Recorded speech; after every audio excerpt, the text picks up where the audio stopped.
देवर जी, आपकी हिम्मत कैसे हुई इनके वॉलेट से पैसे चुराने की? भाभी, आपकी हिम्मत कैसे हुई मेरे हस्बैंड के ऊपर हाथ उठाने की? जरा अपने हस्बैंड से पूछो ना, अपने ही भाई के वॉलेट से अपने ही घर में चोरी करते हुए शर्म नहीं आई इसे? भाभी, मैंने भैया के पर्स में से कोई भी चोरी नहीं की है, बल्कि भैया ने मुझे कहा है कि जब भी मुझे पैसों की जरूरत हो तो मैं बिना किसी से पूछे इनके पर्स में से पैसे ले लूं। समझ गई आप? हाँ तो क्या गलत किया मैंने? अपने घर में चोरी करोगे ना तो तुम पे हाथ ही उठाया जाएगा। अरे तुम्हें शर्म आनी चाहिए अपने ही घर में चोरी करने से पहले। और तुम मुझे कह रहे हो कि मैं होती कौन हूँ? मैं ना इस घर की बड़ी बहू हूँ, और जब कुछ काम होता है ना तुम्हें तो भाभी ये कर दो भाभी वो कर दो, और आप कह रहे हो कि मैं होती कौन हूँ?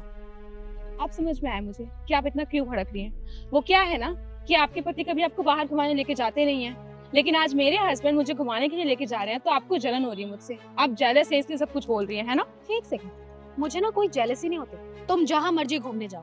प्रॉब्लम ये है कि तुम मेरे पति के पैसे से जाते हो। अरे अपने पति के पैसों से जाओ ना, उसको बोलो ना वो कमाएगा। भाभी, बस बहुत हो गया आपका। आपने समझ क्या रखा है? हाँ, मुझ पे हाथ उठा दिया आपने और चोरी का इल्जाम लगा रही हो। अरे ये मेरे बड़े भैया हैं, मैं इनका छोटा भाई हूँ। मेरा जितना मन चाहेगा उतने पैसे ले सकता हूँ इनसे। ये इनकी मेहनत की कमाई के पैसे हैं। पर आप होती कौन हो बीच में बोलने वाली? आप तो पैसे कमा के भी नहीं लाती हो। इस घर की बड़ी बहू हूं मैं, और मेरा पूरा हक बनता है बीच में बोलने का, क्योंकि इस घर की जितनी भी रिस्पॉन्सिबिलिटीज है ना सारी मेरे सर पे है। और जब तुम्हें काम होता है ना तो भाभी के पास ही चले आते हो, और जब आज बात आ गई तो ये तुम्हारे बड़े भैया हैं। जब ये मुझसे हिसाब मांगते हैं ना तो क्या बोलो, पैसे खत्म हो गए क्योंकि तुम्हारा छोटा भाई ले गया था अपनी बीवी को घुमाने के लिए। भाभी, आज ना आपका बहुत ज्यादा हो रहा है।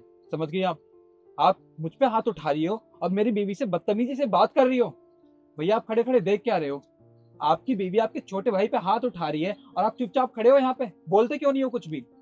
ईशु, बस करो। निखिल मेरा छोटा भाई है और उसको पूरा हक बनता है मेरे पैसों पर तुम्हें उसके ऊपर हाथ नहीं उठाना चाहिए था।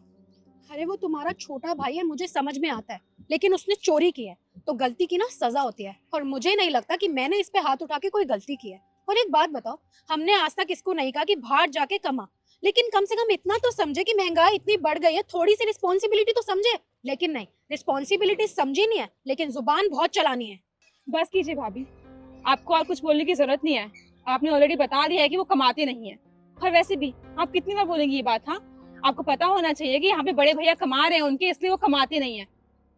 मुझे पता है भाभी कि आपको इतनी दिक्कत क्यों हो रही है। वो क्या है ना कि आप इस घर की बड़ी बहू हैं, सारी जिम्मेदारी आपके ऊपर है, सारे पैसे आपके पास आते हैं, लेकिन अब क्योंकि हम अपना हिस्सा मांग रहे हैं तो आपको दिक्कत हो रही है ना? तो एक काम करते हैं कि हम ना इस प्रॉपर्टी का बंटवारा कर लेते हैं। वैसे भी ये घर तो दोनों के नाम है ना। एक काम करते हैं, जितनी भी प्रॉपर्टी हमारे पास है ना उसका बंटवारा करते हैं। हम अपने हिस्से में रहेंगे, आप अपने हिस्से में रहना, फिर कोई दिक्कत ही नहीं होगी। नव्या, ये इल्जाम लगाने की ना कोई जरूरत नहीं है, क्योंकि मैंने तुम दोनों को एक बार भी नहीं कहा कि मुझे तुम्हारे यहाँ रहने से कोई प्रॉब्लम है। मुझे प्रॉब्लम सिर्फ फजूल खर्चों से है। इतनी सी बात तुम लोगों को समझ नहीं आ रही?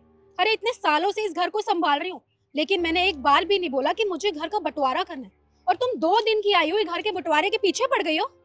अरे बस करो तुम तीनों। छोटी छोटी बातों पर घर का बंटवारा नहीं करते।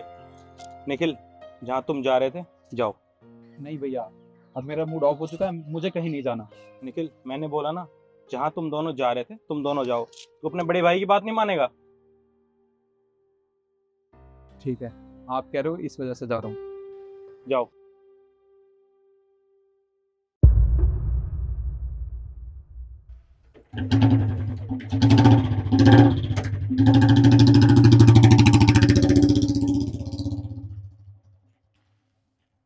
क्या गलती थी मेरी? तुम्हारा छोटा भाई है, उसने घर में चोरी की है, मैं उसे नहीं समझाऊंगी तो कौन समझाएगा? लेकिन आज भी तुमने मुझे गलत ठहरा दिया है ना। सारी गलती मेरी होती है ना। ईशु, ईशु मेरी बात तो सुनो। अरे मेरा वो मतलब नहीं था भाई कहने का, यार तुम गलत समझ रही हो। ये अरे क्या बस मतलब? रहने दो।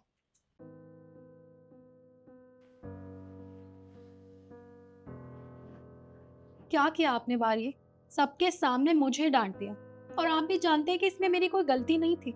अरे मैं मानती हूँ कि वो मेरे देवर हैं, लेकिन मैंने देवर से पहले ना उन्हें भाई माना है, अपना छोटा भाई मानती हूँ, उनकी हर चीज का ख्याल रखती हूँ। क्या हो गया, गलती की थी तो थप्पड़ मार दिया? वो पहले भी गलतियां करता था, तब भी मैंने उस पे हाथ उठाया, उसे समझाया। आप भूल गए जब कॉलेज के टाइम पे उसने पहली बार चोरी की थी, तब भी मैंने उसे थप्पड़ मारा था, उसे समझाया था। अगर वही चीज आज मैंने कर दिया, आज मैंने उसे थप्पड़ मार दिया, समझा दिया, तो इतनी कोई बड़ी बात नहीं हो गई है। लेकिन आपकी नजर में भी मैं ही गलत हूँ, और आज तो देवर जी की नजरों में भी मैं गलत हूँ, और तो और देवरानी जी की नजरों में भी ऐसा लगता है कि सारी गलती मेरी है, और कोई ये नहीं देख रहा कि मेरी कोई गलती नहीं है। मैं सिर्फ उन्हें समझाने की कोशिश कर रही हूँ। ईशु, मैं भी तुम्हें वही समझाने की कोशिश कर रहा हूँ। टाइम टाइम की बात होती है। अरे पहले वो छोटा था, कॉलेज में पढ़ता था, तुमने तब उसके ऊपर हाथ उठा दिया, कोई बात नहीं।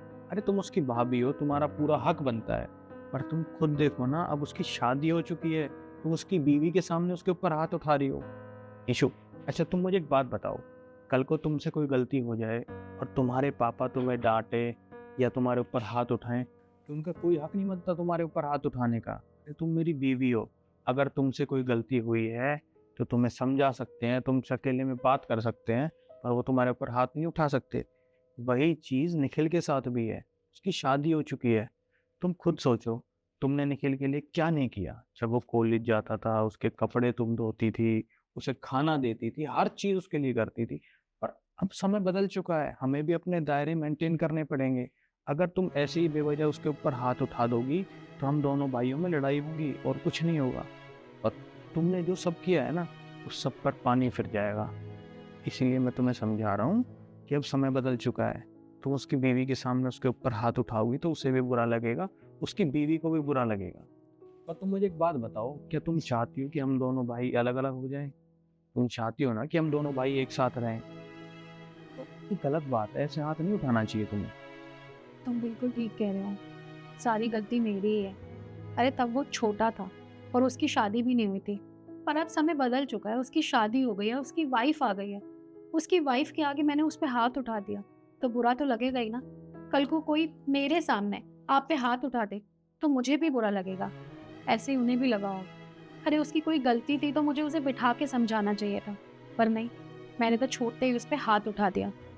अब मैं आगे से ना कभी ऐसा नहीं करूँगी, और मैं ये बिल्कुल भी नहीं चाहती कि आप दोनों भाइयों के बीच में कभी कुछ ऐसा हो कि हम लोगों को बंटवारा करना पड़े। तो वो आएंगे ना तो मैं उनसे माफ़ी मांग लूँगी। ईशु, मैं तुम्हें यही समझाने की कोशिश कर रहा था भाई, अब वो बड़ा हो चुका है, उसके ऊपर हाथ उठाना अच्छी बात नहीं है। अब जैसे ही वो दोनों आए ना तो तुम्हें उनसे माफ़ी मांगनी है। देखो मैं मानता हूँ कि तुम बड़ी हो, पर पहल तुम्हें ही करनी पड़ेगी, क्योंकि तुमने निखिल के ऊपर हाथ उठाया है। ठीक है? ठीक है, अब आ गए आप दोनों। आप देवर जी, आप मुझे माफ़ कर दीजिए, जो भी थोड़ी देर पहले मैंने आपके साथ किया। अरे आपने कितनी बड़ी गलती की है, मुझे आपको बैठ के समझाना चाहिए था, आप पे हाथ नहीं उठाना चाहिए था। मैं आगे से कभी ऐसा नहीं करूँगी। भाभी, आपको हम दोनों से माफ़ी मांगने की कोई भी ज़रूरत नहीं है। और मैंने इसके बारे में बहुत सोचा, फिर मुझे पता चला कि आपने जो कुछ भी किया वो मेरी और मेरी बीवी की भलाई के लिए किया। मैं बड़ा हो चुका हूँ, मेरी शादी भी हो चुकी है। हमें कब तक ऐसी भैया के पैसों से घूमता रहूँगा, अपना घर चलाता रहूँगा। तो मैंने अब डिसाइड किया है कि मैं कल के कल इंटरव्यू देने जाऊँगा और जल्दी से एक अच्छी जॉब ज्वाइन करूँगा।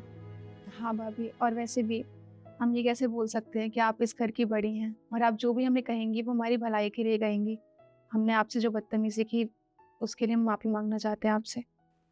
कोई बात नहीं, चाहे मैं कितनी बड़ी हूँ लेकिन मैंने गलती की है तो मेरा फ़र्ज़ बनता है आप लोगों से माफ़ी मांगने का। बाकी आप लोग बैठिए, मैं सबके लिए कॉफ़ी बना के लाती हूँ। मैं भी चलती हूँ आपके साथ। ठीक। देख